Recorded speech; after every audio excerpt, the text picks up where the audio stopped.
Junior College, IIT, JEE, NEET Academy, Seat Guarantee Program.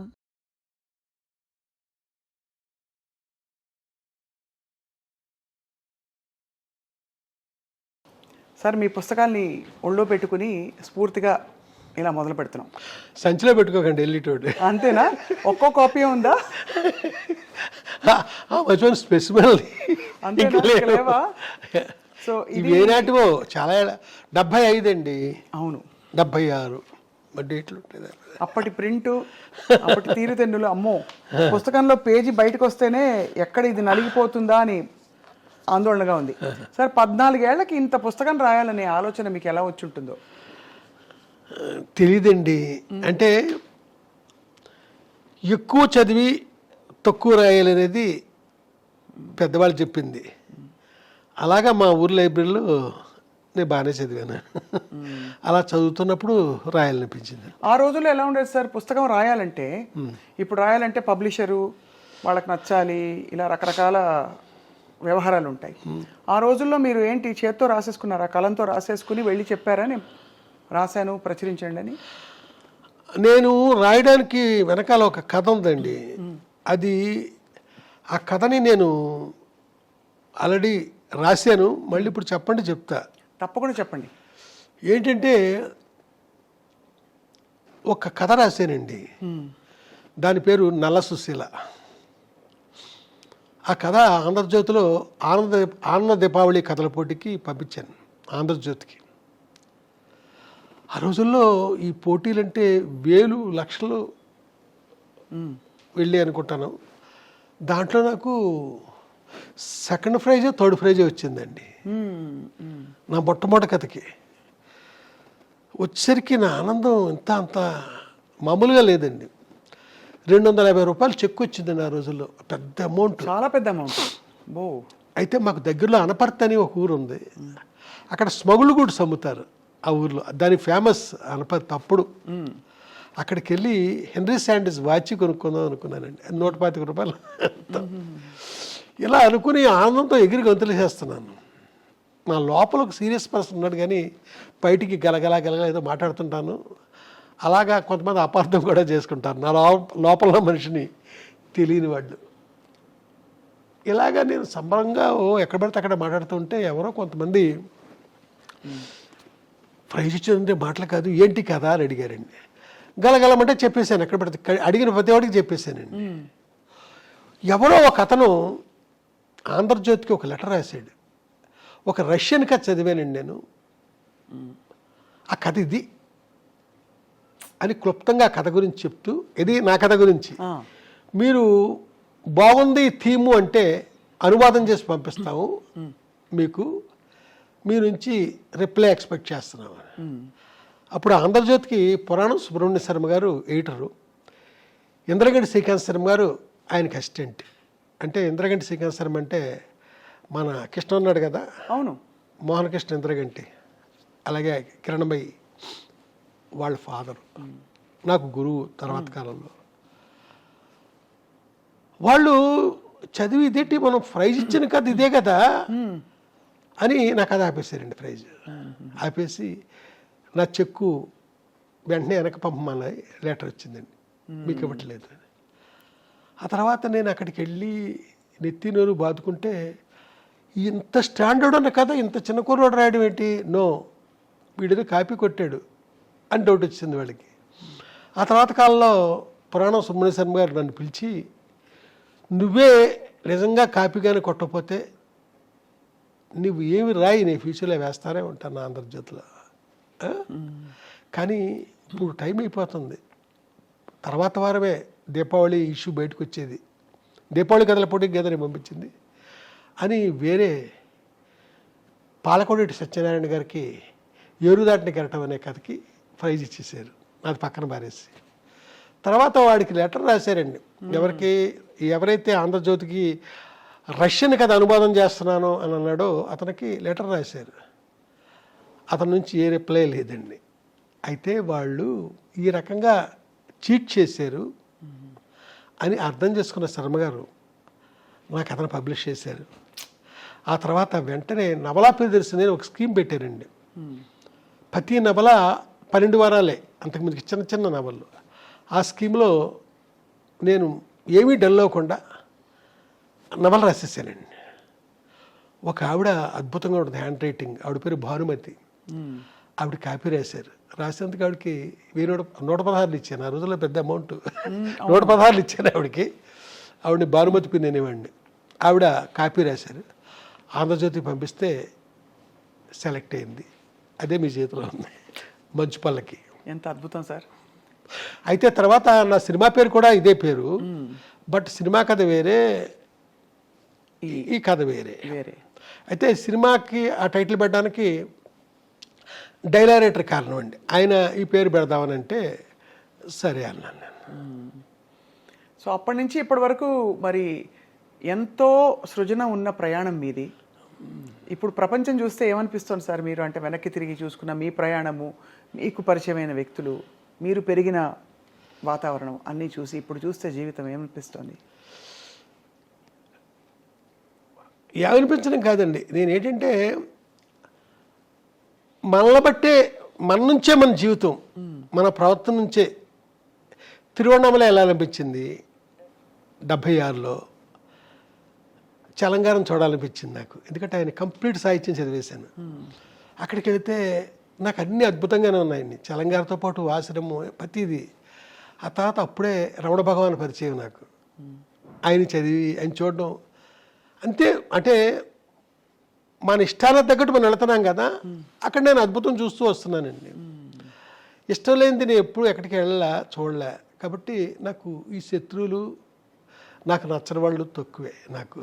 Vamsi గారికి cinema దర్శకత్వంలో ప్రవేశం అది వాళ్ళ అవసరం బట్టి మీరు అందుకున్న ఒక అవకాశంగా మాకు తెలుసు, అంతే కదా సార్? అవునండి. వాళ్ళకి డైరెక్టర్ అనేవాడు ఎవరో ఫిక్స్ అవ్వట్లేదు. బాపు గారి దగ్గర నుంచి, జంజాల్ గారి దగ్గర నుంచి, వేజేడి సత్యనారాయణ, ఇయరింగ్ శర్మ, ఇలా చాలామంది అనుకున్నారు. అనుకున్న వాళ్ళకి ఎవ్వరూ డైరెక్టర్ ఫిక్స్ అవ్వట్లా. ఖర్చు అవుతుంది, ఆఫీస్ మెయింటైన్ అవుతుంది, నెల గడుస్తుంది. డైలీ మన ఆఫీస్కి వస్తున్నాడు, ఏటో హంగేరియన్ ఫిలిమ్స్ అంటున్నాడు, పోలాండ్ ఫిలిమ్స్ అంటున్నాడు, ఏంటో మాట్లాడుతున్నాడు, టెక్నాలజీ గురించి మాట్లాడుతున్నాడు. చూస్తే శంకరాభరణం అలాంటి సినిమాలకు అసిస్టెంట్ డైరెక్టర్, సీతాకోచలక అలాంటి వాటికి ఈయన ఎందుకు పెట్టకూడదు అనేసి వేమూరి సత్యనారాయణ గారు కనిపించింది. ఆయన ఎగ్జిక్యూటివ్ ప్రొడ్యూసర్ ఆ సినిమాకి. అలా వాళ్ళకి అవసరమై నన్ను డైరెక్టర్ చేశారు. వంశీ గారి సినిమాల్లో అందం అంటే చూసే వాళ్ళ కళ్ళల్లో ఉంటుందని అంటారు, కానీ మీ సినిమాల్లో అమ్మాయి కళ్ళే అందం అని నమ్మిన వ్యక్తి మీరు. ఎందుకు సార్ కళ్ళతో మీకుండే అనుబంధం? తెలియదండి, అలాంటి కళ్ళని మొట్టమొదటి చూసానేమో. అలాంటి కళ్ళు నేను మొట్టమొదట మా ఊళ్ళో చూశానండి. ఒక మనిషి హాస్పిటల్లో నర్సు, ఆ మనిషిని నేను రెగ్యులర్గా చూస్తూ ఉండేవాడిని. అంతే, చూడడమే. నాకంటే పెద్ద ఆవిడ. ఓసారి రోజు చూడడానికి వెళ్ళేవాడండి. అతిశైకిల్ వేసుకుని వెళ్ళేవాడిని ఆవిడ చూడడానికి, మా పక్కూరు. ఒకసారి నేను వెళ్ళబోతుంటే ఎవరో ఒక అతను, నువ్వు ఎక్కడికి వెళ్తున్నావు నాకు తెలుసు, వెళ్ళొద్దులే అన్నాడు. అన్నాను, అమ్మాయి చచ్చిపోయింది కదా అన్నాడు. ఆ తర్వాత డల్ అయిపోయింది. నేను మళ్ళీ అలాంటి అమ్మాయిని మద్రాసులో మళ్ళీ చూశానండి. ఆ అమ్మాయే మీ హీరోయినా? అంతే కదా, ఆ అమ్మాయే మీ హీరోయిన్. నేను పరిచయం చేసిన హీరోయిన్, అంటే నా సెకండ్ ఫిల్మ్లో హీరోయిన్. అసలు జాతీయ అవార్డు అందుకోవడం అంటే ఆ రోజుల్లో మీ స్పందన ఎలా ఉండింది సార్? అంటే ఎవరు ఊహించని ఒక పరిణామం. గొప్ప చిత్రంగా ఇప్పటికీ తెలుగు చిత్రాల జాబితాలో నిలిచిపోయిన చిత్రం. ప్రెసిడెంట్ ఆఫ్ ఇండియా ఆ జాతీయ అవార్డుల ఫంక్షన్కి వాళ్ళ పిఎస్ ఎవరో 2 hours టైం ఎంత ఇస్తారండి మనకి. ఈ లోపల ఈ అవార్డు విన్నర్స్ అందరూ ఆ అవార్డు తీసుకోవడం అంతా జరగాలండి. దానికి ఏం చేస్తారంటే అందరికీ తెలుసున్నదే, రిహార్సల్ చేస్తారండి ముందు. అవును అవును, ఇది కూడా అవును, గతంలో చెప్పారు మీరు. అవును, అలా చేసినప్పుడు ప్రతిదీ కౌంటేనండి. ఇన్ని అడుగులు నడుచుకుంటూ వెళ్ళి ఆ అవార్డు తీసుకుని ప్రెసిడెంట్ ఆఫ్ ఇండియా దగ్గర షేక్ హ్యాండ్ తీసుకుని జనం కేసి ఇటు తిరిగి నవ్వుతూ అప్పుడే ఫోటో తీస్తాడు స్టిల్ ఫోటోగ్రాఫర్. నడుచుకుంటూ కిందకి దిగిపోవడం టైం ఉంటుందండి, అదంతా కౌంట్ చేస్తారంతా. ఆ టైంలో president of India shake hand ఇస్తారు కదండి, ఎక్కువసేపు పెట్టి చెయ్యి నాకు నన్ను పట్టుకొని అది నేను మర్చిపోవాలని గొప్ప ఫీల్ నాకండి. గట్టిగా నొక్కుతూ ఎక్కువసేపు ఆ షేక్ హ్యాండ్ ఇవ్వడం అనేది జరిగింది. అది అవార్డు పుచ్చుకున్న దానికంటే గొప్పగా నేను అక్కడ ఫీల్ అయ్యానండి. నేను అది నేను ఇదివరకు చెప్పినదే, ఇది మళ్ళీ మళ్ళీ చెప్పబుద్దేసేది ఇది.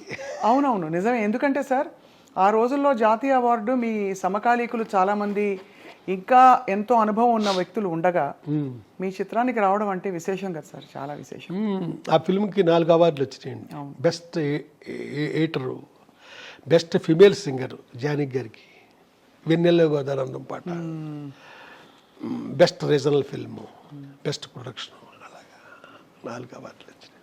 అంటే 23 రోజులు షూటింగ్ టైము, అంతకుముందు ప్రిపరేషను, ఆర్టిస్టులకు చెప్పడాలు, ఇంత హడావుడి ఉండేదా? అక్కడికక్కడేనా? అక్కడికక్కడే అంతాను. ఆ కోట శ్రీనివాసరావు వాళ్ళంతా బిజీగా ఉన్న రాళ్ళపల్లి వాళ్ళంతా మన దగ్గరికి రిహార్సల్ చేయడానికని, లేకపోతే మనకి వినడానికి వస్తారా? అబ్బే, స్పాట్కి వచ్చి అక్కడే. మీరు చిత్రీకరించిన హీరోయిన్స్లో సార్ మోస్ట్ బ్యూటిఫుల్ ఎవరు? ఇది అడగలేక ఆపుకోలేక అడుగుతున్నా. అంటే ఒకే మనిషి అండి, ఇంకెవరూ లేరు. భానుప్రియ గారితో మీ ప్రయాణంలో ఆవిడకి మీరు నేర్పించిన నటన మెళుకువలేంటి? అంటే ఎందుకంటే ఆవిడ ఒక ఫ్రెష్ ఫేస్, రంగు తక్కువ, ఇది కూడా గతంలో అక్కడక్కడ చెప్పారు, పూర్తిగా కాదు, కానీ రంగు తక్కువ. ఎలా కన్విన్స్ అయ్యారు మీరు అంతటి ఒక అందగత్తె అవుతుంది ఈవిడ అని? ఆ తర్వాత ఆవిడ ఒక ట్రెండ్ సెటర్, స్వర్ణకమలం కావచ్చు, తర్వాత ఇతర సినిమాల్లో కూడా. ఏమో అండి, నాకు అనిపించిందండి ఆ మనిషి గురించి. నేను ఏదైతే ఫీల్ అయ్యానో ఆ ఫీల్ నిజమైంది అంతే. ఆ మనిషిని నేనే మళ్ళా నాతో పాటు కెమెరామెన్ కూడా కన్విన్స్ కాలేదు ఆ మనిషిని హీరోయిన్ అంటే. అవును, అది కూడా చెప్తే ఆ మధ్య అతనికి అక్కడ కోపం కూడా వచ్చింది. ఎవ్వరూ కాలేదండి. ఏమన్నారు? అతను అంటాడు, ఆ తెల్ల గులాబీలు అనే సినిమాకి ఇతనే కెమెరామెన్, ఆ అమ్మాయి బాగుండదు, ఆ అమ్మాయిని పెట్టి అంటాడు.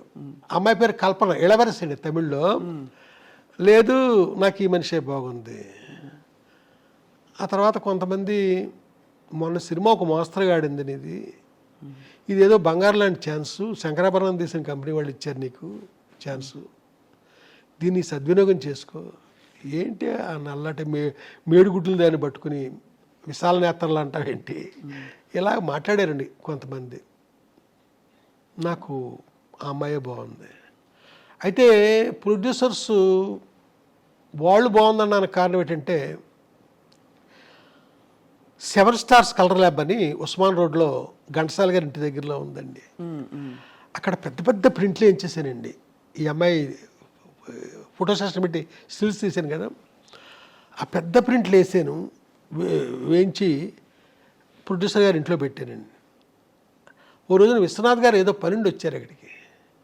ఆయనకి ఏడినాయ సార్ భార్య జయలక్ష్మి గారు, డైరెక్టర్ గారికి చూపిద్దాం, వంశీ అమ్మాయి బాగుంది అంటున్నాడు కదా, ఆయన ఏమంటారు అంటే, మొత్తం అంతా తిరిగేసి నాకేసి బాగున్నాయి అన్నారు ఆయన.